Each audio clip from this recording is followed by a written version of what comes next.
Say you want to learn how to roleplay in D&D or any other TTRPG. It's already daunting enough of a challenge to think about the legendary roleplayers that everyone talks about. I want to make it simpler for you. The very first thing is that you should decide how you want to do it, what style you'd like to use. There's a wide variety of ways you can roleplay, but I'm going to focus on 3. 1. Base skill. 2. Third person, and 3. First person. For anyone who's completely new to D&D or TTRPGs in general, I suggest you start with base skill. Of course, make sure that the DM is aware that this is what you're comfortable with. Otherwise, you might end up with an uncomfortable situation in play. Base skill is simple. Tell the table that your character wants to use a specific skill for a specific objective, and you leave it up to the roll. Like, Fred wants to try to use persuasion to get the bartender to give us a discount. In this case, the pressure is on the die to dictate how successful you are. If the DM so desires, he might give you some extra flavor. You're able to convince the bartender by referencing your local reputation, but you don't have to do much more heavy lifting here. I want to try to intimidate the prisoner into giving us more info. Overall, the tone is casual, and the main structure of the roleplay involves emphasizing the skill you want to use to achieve that specific objective, and letting the dice decide. Sometimes it might require just a little bit more detail. Can we use deception to get past this guard? Yeah.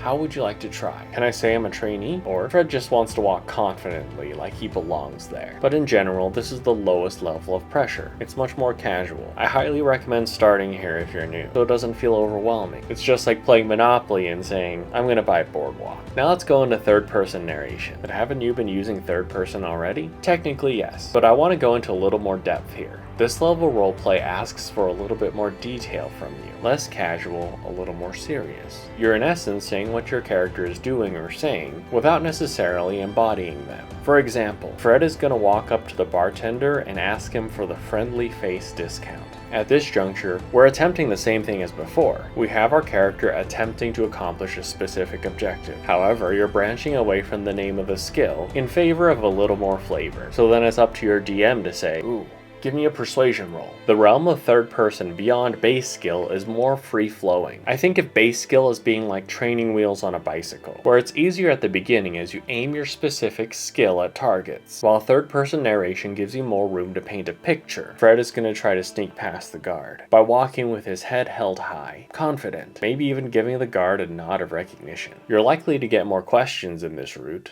So are you trying to pass yourself off as another guard? No. Fred is trying to be like a mechanic or a laborer of some sort, someone who's here to do some work. Be ready for some more subjective interpretations. I could see this being a deception or a performance role, leaning towards deception, but along with the added pressure, you get more freedom. You can take on a more serious tone, like your favorite audiobook narrator. Paint the word picture around your character, what they're saying, what they're doing. Finally, the third one, first person roleplay. This is where you get the most acting, as it were. Barkeep, it's my first time here. Any chance you could swing a 2-for-1 deal? This involves you saying exactly what your character is saying, perhaps even the way they're saying it if you want to. I want to make a big distinction here, in that if we're playing at the table, you can't really stay in first person. If you're LARPing, you might be able to, because you're essentially doing what your character's doing, fully embodying your character and speaking the words. But at the table, you can go first person for a while. You come here often, but then what are you gonna do when your character needs to leave the tavern? Are you gonna leave the table?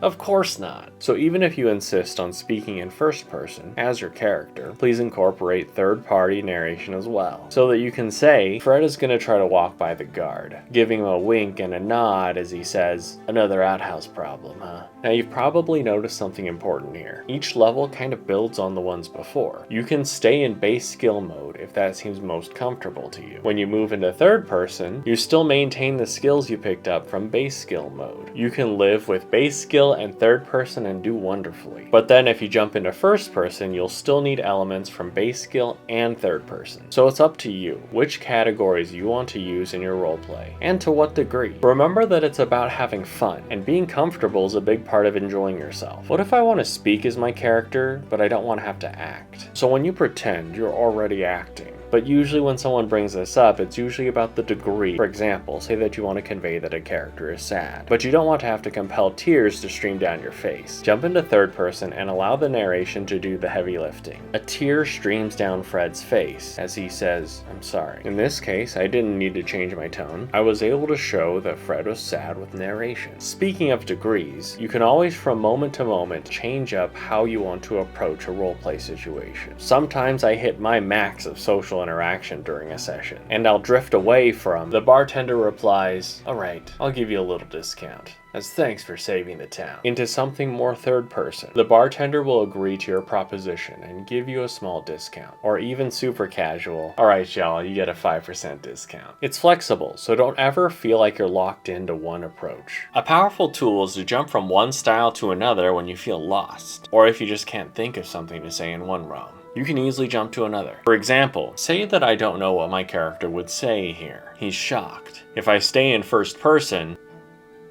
that's not always going to carry to everyone else. But if I say, Fred is shocked, he doesn't know what to say, then that makes a big difference. The players know that's what my character's feeling, not just me, and can move forward to help Fred, or to lead so that Fred can follow. I want to stress that I don't advocate for one over any other here. In fact, if you're comfortable with it, I think every single one of these styles should be used in different circumstances, especially when it comes to different groups, because not every player or GM wants to talk in first person, so doing so in that situation could be an issue. And not every situation should stay in first person. Case in point, I had a game where everything fell apart because someone stayed first person for too long. You could say they were too method because their character's anger was difficult to attach from themselves. That situation could have used a calmer third person narration, or even a switch away out of character into ourselves so we could diffuse the situation instead of us all leaving thinking that person was genuinely angry at us. So recognize when you need to switch from one to another, either for dramatic effect or to make sure the players at the table are good before we dive back into the thick of things. So I hope I've given you some things to think about as you jump into roleplay, so you can decide exactly how much roleplay you're comfortable with and know that it's okay to adjust along the way.